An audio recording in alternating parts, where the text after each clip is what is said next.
Assalamualaikum warahmatullahi wabarakatuh. Pertemuan kali ini kita akan membahas tentang manajemen piutang. Untuk PDF-nya sendiri di sini dibuat oleh Bapak Zainal Arifin Masri. Ya, sebelumnya saya ucapkan terima kasih kepada Pak Zainal Arifin Masri yang sudah membuat ini. Kita lanjut ya.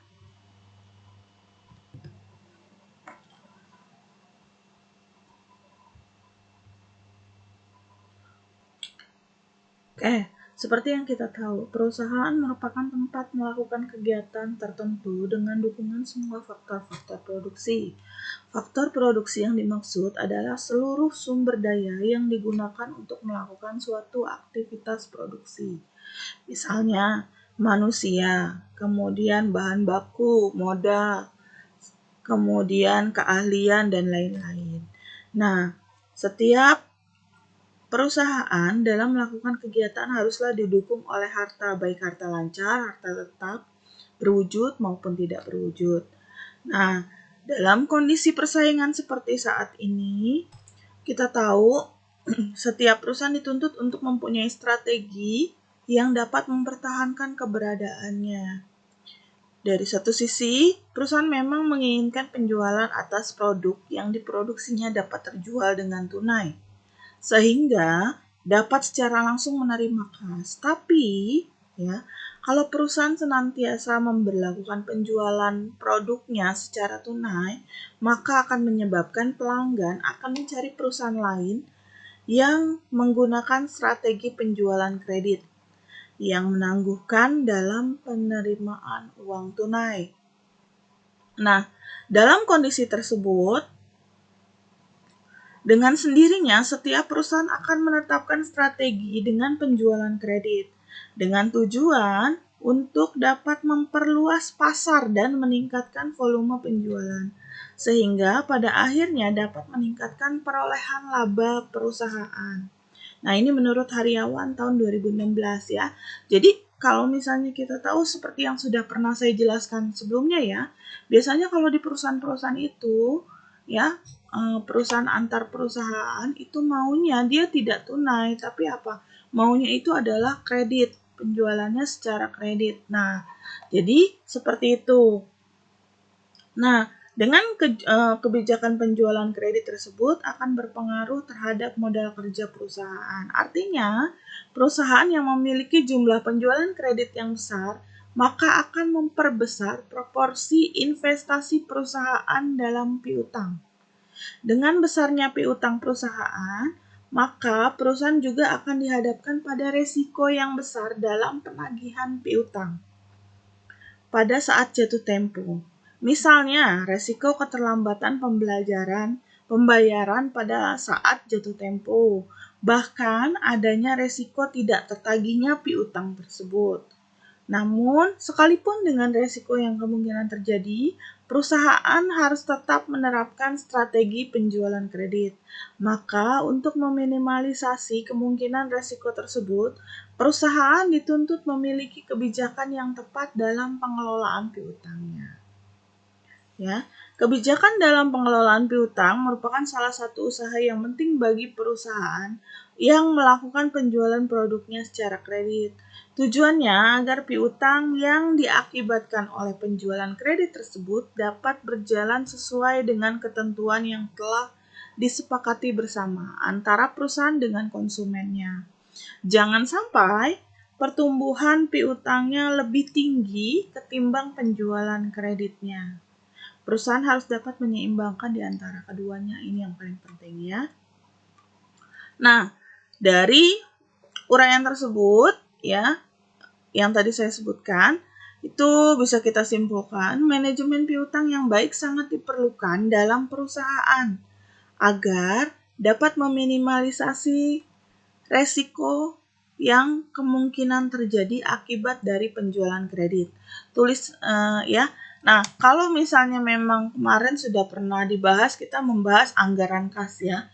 Di anggaran kas tersebut ada penjualan kredit yang akan dibayar dalam satu bulan ke depan ya. Itu diperkirakan ya berapa persen, kemudian 1 bulan ke depan berapa persen. Nah, itu Yang seperti itu kan berarti perusahaan telah melakukan penjualan kredit. Nah, dengan adanya penjualan kredit, maka akan muncul yang namanya piutang. Ya, kalau kalian sudah belajar akuntansi itu sudah ada ya.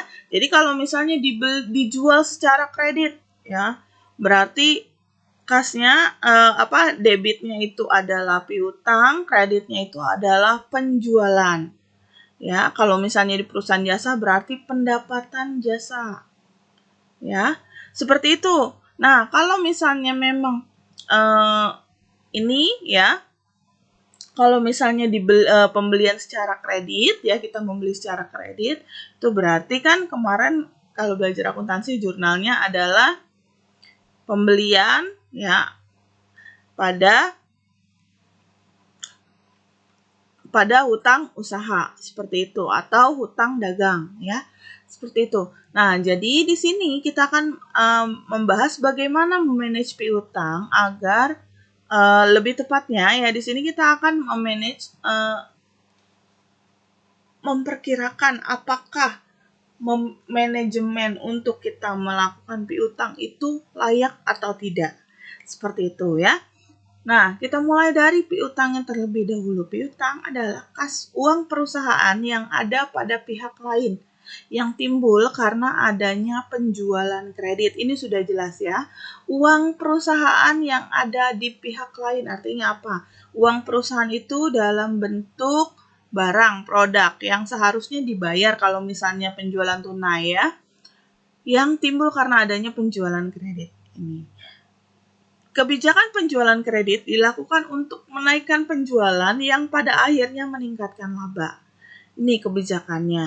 Nah, kalau misalnya kalian tahu ya, kalau di perusahaan-perusahaan itu umumnya ya, antara perusahaan dengan perusahaan ya, itu biasanya pakainya kredit. Kenapa seperti itu? Karena banyak perusahaan yang menginginkan atau menyimpan dananya terlebih dahulu ya. Jadi seperti ini loh. Dia itu menganggarkan kasnya agar tidak langsung dikeluarkan. Karena kalau misalnya dia membeli secara kredit, ya, ini untuk konsumen ya, dari sisi konsumennya, kalau dia membeli secara kredit, maka uang akan keluar. Nah, sedangkan kalau dia membeli secara kredit, dia bisa, ya, yang pertama, kalau misalnya untuk perusahaan yang baru berdiri ya, perusahaan yang baru berdiri ini bisa untuk yang pertama ya, dia bisa menggunakan dana yang ada ya, ini untuk yang lain yang lebih penting, yang lebih perlu. Seperti itu. Kemudian kalau misalnya untuk perusahaan yang memang sudah lama ya, dia bisa melakukan apa? Uang yang tadinya harus langsung dibayar, ini bisa digunakan untuk keperluan lain yang memang harus membutuhkan cash. Seperti itu. Nah, ada juga perusahaan yang memang melakukan pembelian secara kredit, ya. Jadi dia melakukan pembelian secara kredit. Nah, nanti dia juga akan menjual produk yang dibeli. Kalau untuk perusahaan ini ya, pemasaran ya, penjualan nih. Ya, perusahaan dagang maksudnya. Kalau untuk perusahaan dagang kan biasanya kan dia tidak membuat. Biasanya kalau perusahaan dagang, banyakan perusahaan dagang, apalagi perusahaan dagang yang memang hanya distributor, dia hanya membeli barang kemudian untuk dijual lagi. Nah, dalam hal seperti itu, maka dia membutuhkan pembelian kredit. Kenapa? Karena dia ada batas waktu ya untuk membayar kredit yang telah digunakan. Seperti itu ya. Oke, lanjut. Perusahaannya membutuhkan dana atau investasi untuk piutang yang besarnya tergantung dari yang pertama. Ya. Volume penjualan kredit, ini sudah jelas. Ya. Membutuhkan dana atau investasi untuk piutang. Jadi, kalau misalnya kita dari cash, ya, dari tunai kita mau beralih ke kebijakan penjualan kredit. Maka mau tidak mau kita membutuhkan dana. Kenapa? Karena yang tadinya kita menggunakan kas nih, kalau kita sudah jadi barang kita, kemudian tiba-tiba ya, kita sudah jadi barang kita, kemudian kita jual, dapat uang, dapat digunakan lagi untuk membeli bahan baku dan lain sebagainya. Ya, kalau di perusahaan dagang berarti dapat membeli persediaan lagi, ya.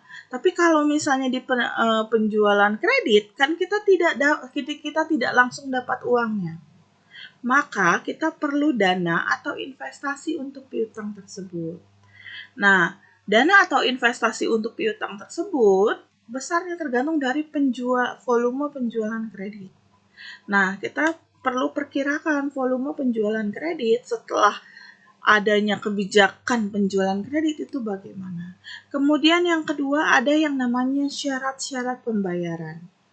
Nah, syarat pembayaran itu kalau misalnya kalian lihat tuh ya, syarat pembayarannya apa? N per 30, N per 60. Atau mau dengan pakai, kalau yang terakhir ada plafon kreditnya. Ya, plafon kreditnya berapa? Ya, apakah 10 juta? Apakah 15 juta? Itu perlu diperkirakan ya. Nah, untuk syarat pembayarannya itu apakah pakai diskon atau tidak? Ya, kalau pakai diskon tuh yang suka kalian lihat syarat pembayaran 2 per 10 N per 30, 3 per 10 N per 60, ya, atau N per 30 saja atau N per 60. Itu syarat pembayarannya. Kemudian ada kebiasaan pembayaran pelanggan. Nah, dilihat pelanggan ini membayarnya bagaimana. Apakah memang pelanggan ini, oh dia pasti nih kalau saya berikan diskon, dia pasti bayar sebelum hari diskon berakhir. Misalnya, itu lihat kebiasaan pembayaran pelanggan. Kemudian ada kebijakan dalam pengumpulan piutang. Kebijakannya bagaimana? Apakah dalam 30 hari masuk jatuh temponya?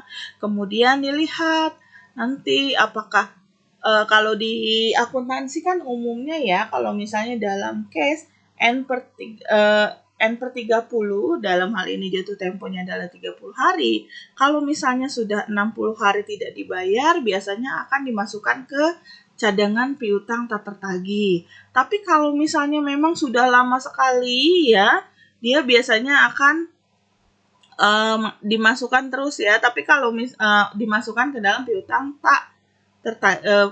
penghapusan piutang tak tertagih ini kalau misalnya sudah ada surat dari perusahaan yang menyatakan kalau memang perusahaan tersebut tidak mampu membayar. Seperti itu. Nah, ini ya volume syarat ini perlu kita perkirakan untuk apa? Untuk kebutuhan dananya. Ya. Karena yang tadinya kita sudah langsung dapat uang ketika kita menjual, tapi sekarang dengan adanya kredit ini, maka ya mau tidak mau ya penerimaan uangnya ini akan lebih lama. Ya, seperti itu. Lanjut, ada yang namanya prinsip pemberian kredit. Nah, jadi perusahaan tidak serta-merta memberikan kredit kepada konsumen. Ya, menggunakan prinsip yang dikenal dengan prinsip 5C. Yang pertama, ada yang namanya karakter. Dilihat bagaimana karakter dari konsumen tersebut. Ya, dilihatnya dari apa? Keinginannya untuk membayar hutang. Sifat pribadinya bagaimana? Kebiasaannya, cara hidupnya, latar belakang keluarganya. Ini kalau untuk perusahaan ya.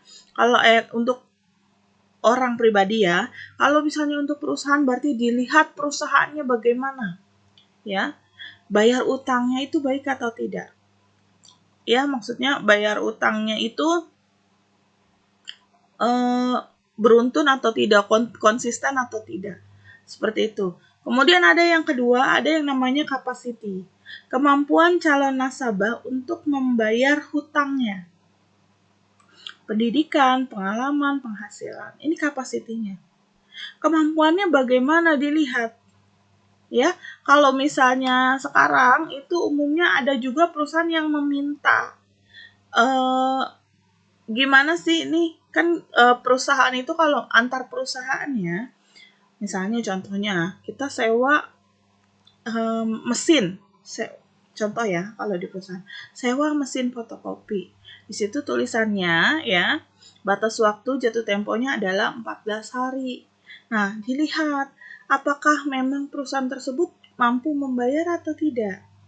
Ya, dalam waktu 14 hari. Kemudian dilihat pengalamannya di dunia, kalau untuk perusahaannya, pengalamannya di dunia bisnis itu berapa lama.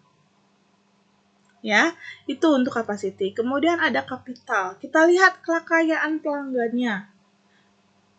Kekayaan pelanggan. Kalau misalnya memang perusahaan berarti dilihat neracanya, laporan laba ruginya, return on equity-nya, return on investment-nya.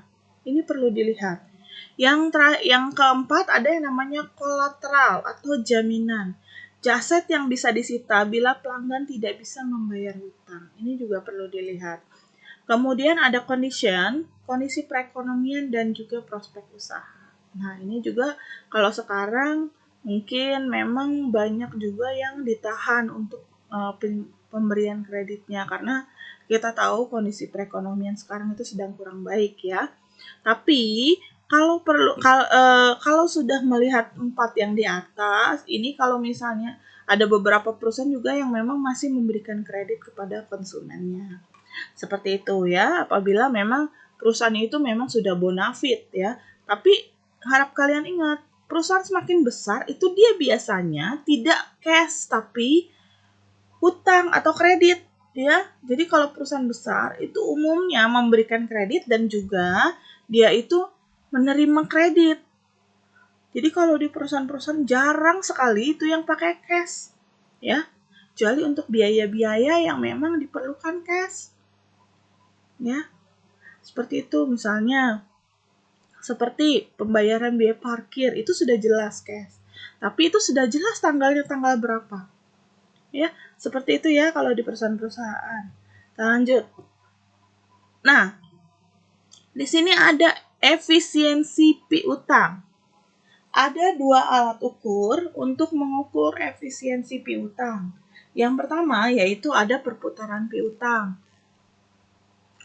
Rumusnya yaitu adalah penjualan kredit dibagi rata-rata piutang. Nah, sedangkan ada rumus yang kedua.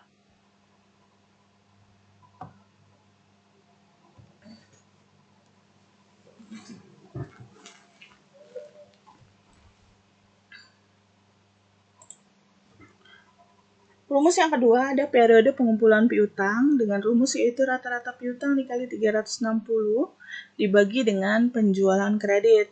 Untuk biayanya ya, biaya mengadakan piutang di sini, kebijakan piutang menimbulkan biaya yang harus ditanggung oleh perusahaan. Ini sudah jelas. Yang pertama ada biaya dana, investasi atau biaya modal. Ini ya yang tadi saya jelaskan. Kemudian ada potongan harga diskon. Kalau misalnya syarat pembayarannya itu yang tadi saya sebutkan itu 2/10, N/30, 3/10, N/30 ya. Itu berarti ada potongan harga atau diskon. Kemudian ada piutang tak tertagih atau piutang ragu-ragu. Ini juga yang sudah saya jelaskan sebelumnya ya. Nah, layak atau tidaknya kebijakan piutang. Ini perlu dilihat, ini ya. Ini klasifikasinya, apabila tambahan laba lebih besar daripada tambahan biaya, maka kebijakan piutang tersebut layak untuk dilakukan. Tapi apabila tambahan laba lebih kecil dari tambahan biaya, maka kebijakan piutang tidak layak dilakukan. Nah, berikutnya kita akan mencoba menghitung bagaimana layak atau tidaknya ya perusahaan melakukan kebijakan piutang. Ini ada pada contoh 1 dan 2. Nah, jadi silakan ditunggu, ini ada di video yang kedua ya. Oke, terima kasih. Assalamualaikum warahmatullahi wabarakatuh.